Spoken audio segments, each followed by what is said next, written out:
Hello there, Dark Cow here, back with some more From the Depths NETER campaign. Well, technically this is a building video, but I'm building for the NETER, so yeah, this goes into the NETER campaign series. After a long time, lots of things has happened to me, and I'm finally in peace with myself that I can do From the Depths again, and thank you, Nick! This game doesn't even look the same before, and shadows finally do work. Instead of just glitching out all the place, and the graphics look amazing. I'm very excited to play on this completely new look of From the Depths, and there are a lot of balance changes and stuff and ACB changes that I'm pretty excited to check out. So without further chit chat, let's get into building ourselves our next NETER thingy, which will deal with the lightning hoods. Look at that bright shiny sun. Oh my Jesus, someone help me. I just turned the wave factor up to 4 and this actually looks like an actual stormy sea. Very stormy sea. But it's good for screenshots. Look at that, we are in a stormy thingy. And if I do that now, look at that! It actually looks like it is gonna thrash this ship. That's going in the thumbnail today. Oh! Wow! Blown up cylinders are actually highlighted in red now. That's so good. It's nice. Finally can debug the engines correctly. Like you can see in this one place, the the cylinders are yellow, then they are red because I misplaced this one. Now they will all be yellow and happy, and look at that, they will be colorless now since they're completely cool. Alright, that's a nice main laser system, I would say, for this. 54k pulse damage with 32.5 AP, and I might increase the AP a little, and the 54k is the alpha strike, so that's good enough. And the UI is much more helpful and not in my face all that much anymore that I really want to press F9 like this. Yeah, the UI has been shrunk down, that's a good change as well. I just can't stop staring, guys, at corners like this. This looks so cozy. This sun intensity actually looks like something out of from Serious Sam, and it makes me feel hot a little, but happy a little too. This is amazing, and I have left no air gaps anywhere. I have utilized the complete volume of this thing. Let's close that up. There. And you guys might be wondering why I am building from wood in the inside. One word, the hash have been buffed. Lightweight armor textures, what the hell, Nick? Looks so rusty and stuff. Like, yeah, they can actually look like something that would fit a ship, but ew, they look bad. I gotta paint them. How about when I add a painted one? How does that look? Yeah, that looks good enough. So no ew anymore. Oh god, this is such a densely packed laser setup. It's just lasers all over the place, and yeah, that's the AI, and that's the lamps as expected with a different setup. It should be better than all of my last lamps. And this thing is almost completely buoyant on itself, even after having so much heavy armor, because I added so much light armor. I said almost. Yeah, it eventually sinks, but it's hard to sink it. So yeah, that's quite a buoyant cube of super armor. Now they're sweet. Gotta use more explosions. I wonder what will it look like on an APS explosion. Yeah, I indeed wonder. Let's check that out, shall we? Hey! Oh, never mind. That actually looks amazing. And it's not damaging my ship. What? Why? Is friendly fire turned off in the vehicle designer? I do not know. Hello? Why is this not getting damaged? Oh! That is too much of an armor. Yes! I am making a powerful ship.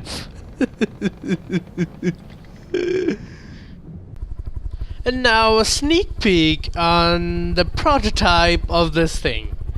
This is after I learned a lot from all those subscriber craft reviews, and this is before I learned a lot from all those subscriber craft reviews. And as you guys can see, yeah, this is too big and too expensive, and there's heavy armor spam everywhere. Look at that.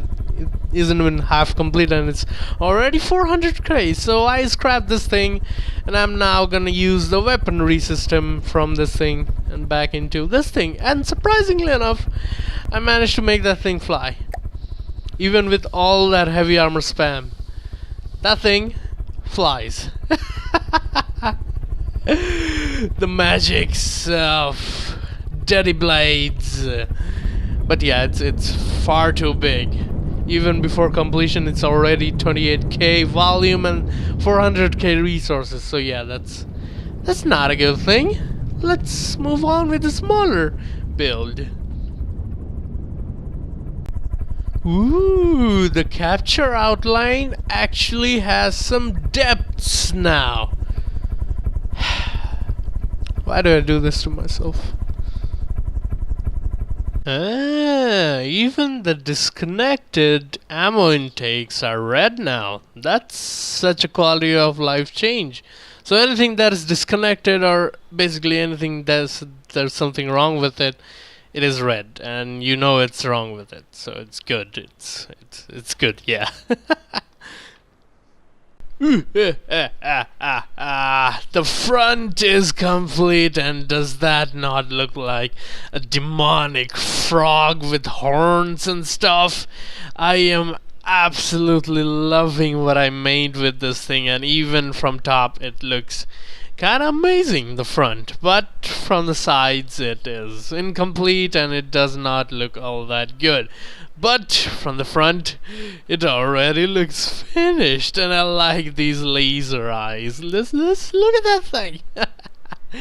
And the craft is, I would say, 70% complete. Some of the outer layer in here, the belt armor and stuff, is left. The lower armor left, thrusters left, and some missiles and whatnot left. So yeah, 70 to 60% complete, and I think in like 2 more hours this thing will be done.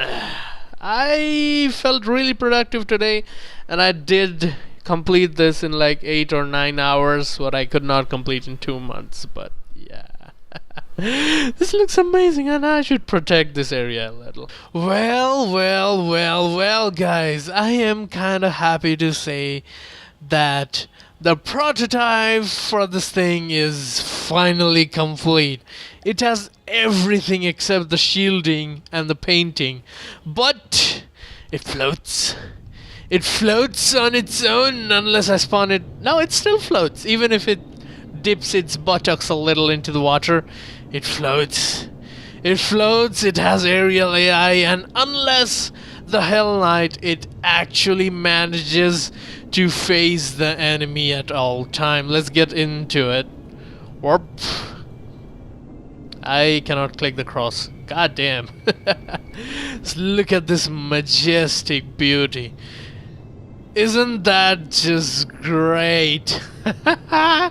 It has 2 lasers for squiggly frog eyes, which shine as you get closer to them because they kind of added a torchlight to your camera probe. And it has whiskers, which I'll probably get rid of because it is interfering with these 2 cannons.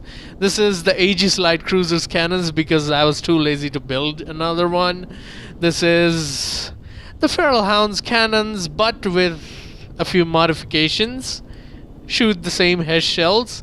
This is a new type of cannon which literally gargles out all the shells it has in like a few seconds.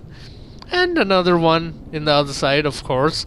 And then there is this cannon, which is basically the main cannon, but morphed around to fit in the side one.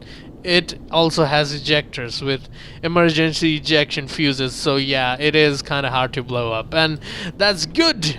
Lasers, which shoot every 4 seconds, I think. They shoot every 4 seconds, but I might have forgotten to set that up. The turning radius of this thing, magnificent. Well, no, not really magnificent. It's as slow as the Hell Knight, but it works for this one. And as you guys can see, a big helicopter thingy daddy blades in the back to counter the heaviness of the bag. If the daddy blade gets shot off, it will still fly, but the daddy blade is mainly there to pitch this thing up when it's spawned. After it gets stable, it can stay stable without the daddy blades, only on the thrusters. And this kind of looks amazing. I don't know how I build this, but yeah, this kind of looks amazing to me. It does look like a successor to the Hell Knight with horns in it, which it will stab you with.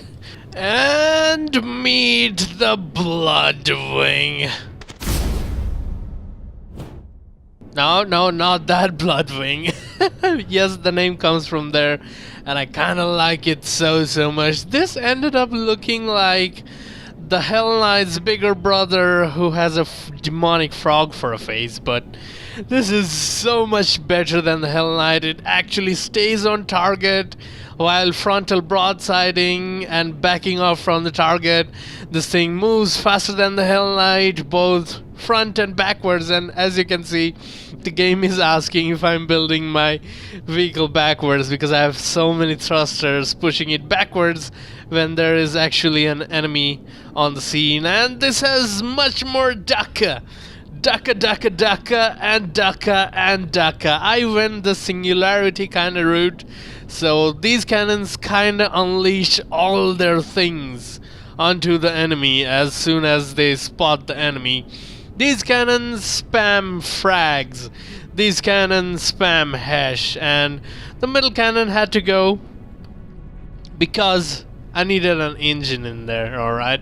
This thing was not having enough engine power, but to compensate for that, I increased the laser power by a lot, and these lasers shoot once per 4 seconds, which are very powerful indeed. And this has low amount of lamps, but very powerful lamps, which engage at 100 meters. So no lamp wastage on our part, no lamps missing and stuff, and quite the tame amount of lamps in there, so yeah. Quality over quantity on the lamps, I guess. And this flower, the demonic red flower, kinda looks amazing from the top. And that daddy blade in the back kinda looks amazing as well. Everything looks amazing to me. Why do I have such an optimistic outlook? And these torpedoes are quite deadly. But I haven't added missiles to... Yeah, that was a visual glitch. I haven't added missiles to this thing because honestly I didn't have the space, and this thing already costs 317,000 resources and it's 27,000 volume. So yeah, it's the bigger brother of the Hell Knight. Let's make it fight with the Feral Hound. You guys are in for a surprise. Yes, you already guessed that. I shouldn't have said that. Come on. Feral Hound, Bloodwing, Feral Hound. Let's begin the battle. We know how the Feral Hound fights, so we will be looking at the Feral Hound to see the carnage of the Bloodwing. Have a fight. And yeah, I am getting a lot of WhatsApp messages. Sorry for that. I don't really have control over that right now, but a lot of shells and a lot of laser shots, as you guys can see, red laser shots coming from the Bloodwing to the Feral Hound. I kind of forgot the name for a minute there, and as you guys can see, it is actually plummeting the Feral Hound, and the laser has breached 2 The ammo of the feral hound, and the feral hound has stopped right in its tracks. 94 to 99%. Yup. Look at that. I have made an atrocity that can kill the feral hound in seconds. And I actually haven't seen the lambs work. So this is an actual good time to see the lambs actually work. Oh, the missiles didn't even reach. Never mind. Never mind. And we can color the lambs now. That's great. And another thing that I noticed about this update was, holy balls, the painting has a reflection setting on them. So the white paint is matte painting, while the reds are chrome painting, and I like them a lot. Hey, look at that. Daka, daka, daka, daka, daka. Daka everywhere. 92% to 99%. The bloodwing has taken very few damages, and probably in the front, yes. A head shell in the front made a big hole there, but not enough to really make the bloodwing suffer. I keep forgetting the bloodwing name. It's gonna take a few days for me to remind me. It's gonna take a few days for me to remember that name, but as you guys can see, the feral hound has started sinking. It has absolutely, totally have started sinking, and the amount of shells coming to this thing, and the GPU water and the GPU accelerated splashes are kind of amazing. And at this point, the bloodwing has backed off so much that its shells are not actually reaching, so I have to kind of fix that. It backs off way too much, and yeah, I have to fine-tune that, but I guess I can do that off camera. These are all those frag spammy shells. Come on. If all of those did hit, it would have been great, but the 8-meter shells are kind of fast enough to reach this thing, while the 1-meter shells, the frag spams, are not. Look at this thing. Look at this thing. Feral hound, you have no power on this thing. This thing runs away from your shells while shooting you with lasers and 8-meter shells that can pretty well devastate you. Well, it basically shoots the same shell as the feral hound, but at a lot more fire rate and from high enough that it will hit your deck. 98% to 83%. We have a clear victor here. And as you guys can notice, this thing actually is facing the feral hound the whole time. Using aerial AI with PID was the best choice ever, and finally, after so many months, I have made a craft that was originally intended with the Hell Knight, but the Hell Knight had bad turning, bad armor, bad Daka, and bad everything. It was just not a good enough airship. But I have learned a lot from the Hell Knight, and this time it is so much better. Look at that, it can beat the Feral Hound while costing 100,000 less than the Feral Hound. How cool is that? Well, the Feral Hound is kind of a dreadnought class ship, kinda, as Matey stated, because it is really meant to be more tanky than have more damage, and the bloodwing is kinda not all that tanky, but can dish out damage for breakfast. So yeah, that's the bloodwing, guys. Hope you guys enjoyed the building video. We have a new craft for the NETER, so you guys can only anticipate a new NETER episode is coming within a few days. I promise that. Even if I get my kidneys sold or my kidneys stolen, I will release an FTD NETER video. I guarantee you that. Until then, I am Dark Cow signing off. Meet you guys in the next one. So much Daka missing as well.